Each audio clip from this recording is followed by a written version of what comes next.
Hello, my name is Kevin Horton, and I am a student at Liberty University. Right now, I'm taking Psychology 491, which is the capstone in psychology. My professor is Professor Caitlin Sutton. In this video, I will be discussing interviewing a healthcare professional for my interview reflection video assignment. The healthcare professional that I chose was one that supports me at the VA Medical Center, um, in which I attend for support. Uh, and she provides support for not only myself but all kinds of veterans. She's an awesome um, doctor and I mean an awesome RN, and she helps a slew of people. She has extensive knowledge in the VA and everything that they does. It was an enjoyment, and it was a pleasure and honor to be able to interview her. Um, like I said, her name is RN Ornelas. She's a mental health case manager. She has a bachelor's in experimental psychology and a bachelor's in nursing. Some of her job duties are servicing veterans that are new to the mental health facility, by providing support services to them like United Way, utility assistance, Wounded Warrior, excuse me, the Wounded Warrior program. She allows them, gives them access, shows them to things like primary care. If you're new to the mental health facility, she can give you your initial orientation and any other mental health support that you may need. She also deals with recently discharged um, veterans from the psychiatric ward. So if you been recently discharged, she will probably do your initial interview and make sure that you're on the proper medication, and you're probably seeing getting all the services that you need as far as coming out of that psychiatric facility. Um, so the things that she finds fulfilling about the working in the industry is the fact that she enjoys seeing people getting better. And the people that have came out of the inpatient therapy, she enjoys seeing them recover and enjoying and recovering life, as well as you know his or her improving their family life and their family recovering and improving as well. Um, there are some things that she does not like about, or she finds challenging about working in the industry, and it's more or less all the bureaucracy in the medical field or in the VA program, where you have to ask for permission for like even the slightest adjustment. I mean, like just hanging pictures on the wall, you have to like have an approval. There's an approval process that comes with just hanging pictures on the wall, you know, or more or less asking, for permission to do other things, with patients. But when it comes to patients, it's she finds challenging is the inadequate resources to get the patient the help that they require. So that she wished there were more resources, more personnel in the medical field to be able to refer those patients to, and just support in general. Because lately it's been hard recruiting personnel to the VA center, um, since the whole government, all the things that's been going on with the government, and so they are in need of some areas, whereas in other areas they may experience budget cuts. They also do need RNs and more personnel in the medical field there at the VA. So uh,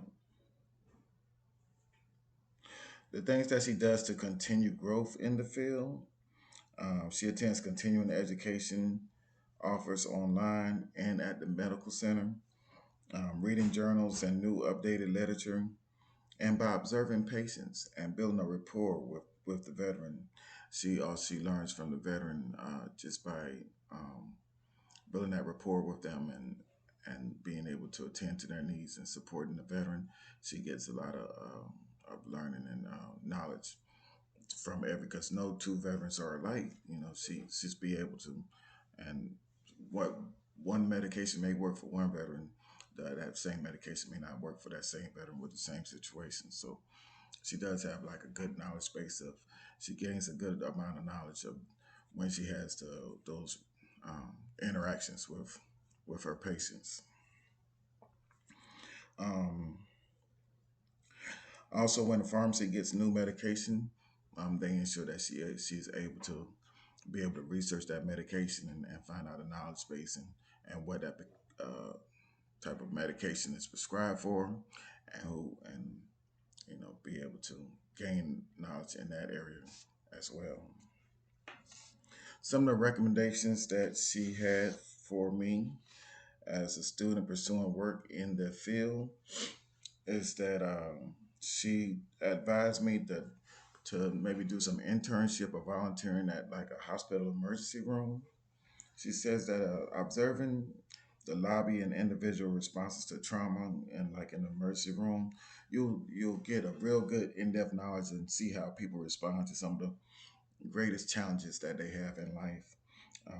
Observing volunteering at clinical hospital systems, just getting like one-on-one and interactions with personnel going through like certain traumas and things that will give you a good base knowledge of how to be able to properly support them in whatever they're going through, find avenues and develop plans to, you'll see the recovery process from start to finish, from when they, from the initial set on of the trauma in the emergency room to, you know, the plan to go forward and be able to achieve, a life after the trauma happens.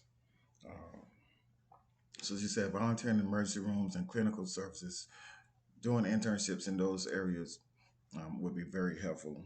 She says that there's also a program, it's, it's the peer support counseling. So the peer support counselors, they regularly attend the psychiatric ward of the mental health facility and the VA hospital, and they give briefings, classes, they do counseling, and they do all that in the mental health. So she said if I wanted to start by getting my foot in the door, peer support counselor would be, an ideal route to take. And if I couldn't, get in at the peer support, um, that the Red Coat Ambassador Program would be another program in the VA that I could take part in, just to get my foot in the door and be able to experience and interact with um, clients and patients.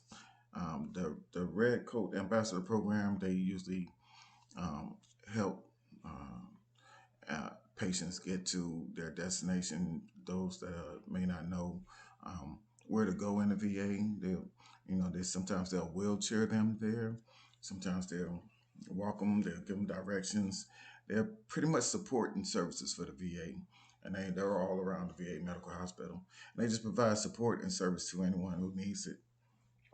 So, in conclusion, um, this was a very good interview. It gave me a very good grasp of knowledge of how to proceed. She also said that if I had the ability to buckle down and do 2 more years, to just go ahead and go straight for my master's program and gain some more education and a concentration on what field that I really want to pursue. She also did say that, like, if I could do 2 more years, just go straight into the masters. Because sometimes when you take a break, life happens and you tend to not go back to it. So she said, if I can't do 2 more years, just go ahead and do 2 more years. Um, Very good interview. Um, I appreciated Nurse Ornelas for everything that she was able to give to me and provide. The information was very valuable. I will take it in stride. I will take it and understand that it'll give me a path forward of what I need to do and my next step and towards attaining a career in psychology and possibly becoming an occupational therapist at some point in my life. If not, I do have some direction from Nurse Nellis, and it was very appreciative, and I appreciate you taking this time to hear me uh, discuss my reflection of the video with this mental health case manager. Thank you so much.